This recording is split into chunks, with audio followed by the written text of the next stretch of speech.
Welcome to my channel. নমস্কার, নরমেল রেসিপিতে আপনাদের অনেক অনেক স্বাগতম।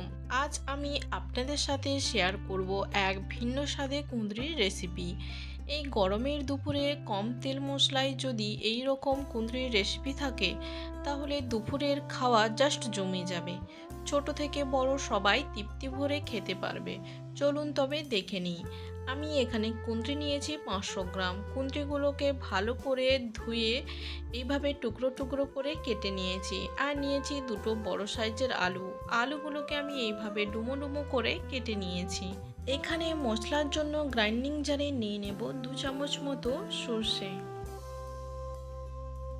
আর নিয়ে নেব 1.5 চামচ মতো পোস্ত। এগুলোকে জল না দিয়ে শুকনো অবস্থায় গুঁড়ো করে নেব। শুকনো অবস্থায় আমি গুঁড়ো করে নিয়েছি। এরপরে এতে দিয়ে দেব 6 থেকে 7টা মতো কাঁচা লঙ্কা, দিয়ে দেব 3টে মতো রসুন, আর একটা বড় সাইজের পেঁয়াজকে আমি এইভাবে কুচি করে নিয়েছি। এতে দিয়ে দেব। তারপরে এতে দিয়ে দেব অল্প কিছুটা জল। এরপর গ্রাইন্ডিং জারে আমি ভালো করে পেস্ট করে নিয়েছি। রান্না করার জন্য আমি গ্যাসের ফ্লেমটা অন করে একটা কড়াই বসিয়ে নিয়েছি।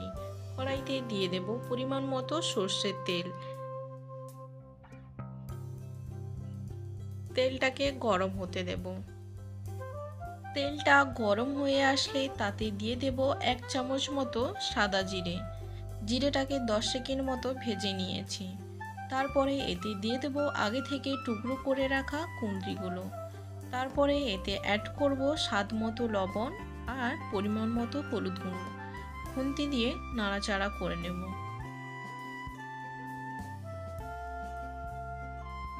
খুন্তি দিয়ে ভালো করে নাড়াচাড়া করে একে আমি 4 থেকে 5 মিনিট মতো ভেজে নেব। মাঝে মধ্যে একটু নাড়াচাড়া করে দেব, নাহলে তলায় লেগে যেতে পারে।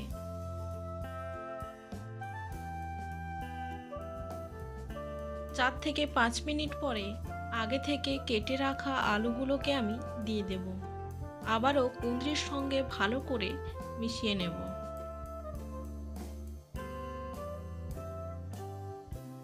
কুঁদরির সঙ্গে ভালো করে মেশানো হয়ে গেলে একে আমি 4 থেকে 5 মিনিট মতো আবারও ভেজে নেব। মাঝে মাঝে একটু নাড়াচাড়া করে দিতে হবে।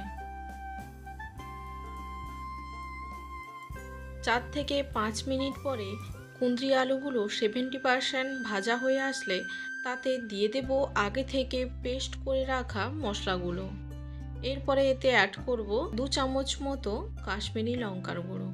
এরপরে সমস্ত উপকরণগুলোকে মশলার সাথে ভালো করে মিশিয়ে আবারও নাড়াচাড়া করে 3 থেকে 4 মিনিট মতো কষিয়ে নেব মশলার সঙ্গে। মশলার সঙ্গে যখন কুঁদরি আলুগুলো মেশানো হয়ে যাবে তারপরে এতে দিয়ে দেব 1 চামচ মতো হলুদের গুঁড়ো। আবারও খুন্তি দিয়ে আমি একে নাড়াচাড়া করে নেব। আপনারা বাড়িতে অবশ্যই এই রেসিপিটা একবার হলেও ট্রাই করবেন আর আমাকে কমেন্টের মাধ্যমে জানাবেন যে আজকের এই রেসিপিটি আপনাদের কেমন লেগেছে। মশলার সঙ্গে আলু আর কুঁদরিগুলো আমার ভালো করে কষানো হয়েছে।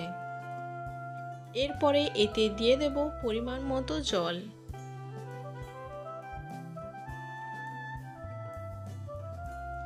এখানে বেশি জল দেব না, পরিমাণ মতো জল দেব, কারণ আলু কুঁদরিগুলো আমার 70% মতো সেদ্ধ হয়ে গেছে।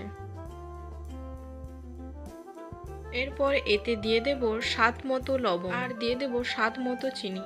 আপনারা চিনিটা দিতেও পারেন আবার নাও দিতে পারেন, এটা অপশনাল। সব উপকরণগুলোকে ভালো করে মিশিয়ে একে আমি 5 থেকে 7 মিনিট মতো রান্না করে নেব।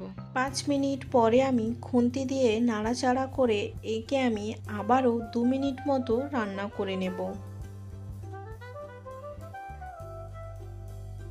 2 মিনিট পরে পরিবেশন করার জন্য রান্না কিন্তু আমার একদম রেডি।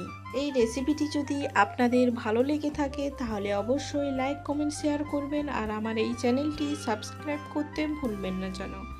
নমস্কার, আজ এই পর্যন্ত। দেখা হবে আবার নতুন কোনো এক রেসিপি নিয়ে।